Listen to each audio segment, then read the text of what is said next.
baya daga cikin tajar musulunci mutum ya mai da kansa wato rayuwarsa ta cin mutuncin mutane ce. Yau a zagi wancan, gobe a zagi wancan, jibi a zagi wancan, har ta kai ga cewa sahabban manzon Allah alaihi salatu wasallam a dinga kama sunansu sarahata, ba kunya, ba yakana, ba kunya Allah, ba kunya ma'aikin Allah, a dinga kama sunan sahabbai karara ana zagin su karara. Ina sai na Anas shekara 10 yana hidima ga manzon Allah sallallahu alaihi wasallam, irin yadda manzon Allah yake son ƴaƴan da ya haifa ka san sai na Anas, a dinga sarfa masa zagi ba gaira ba dalili.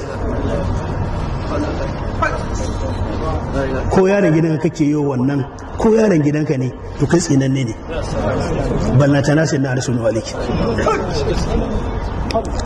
Wannan yi muku rantsuwa da Allah,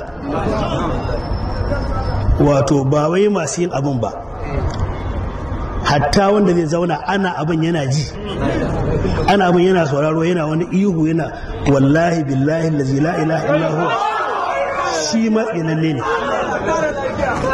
Wanda ake amma yana sauraro wallahi shi matsinanne ne. Allah ya tsine masa albarka.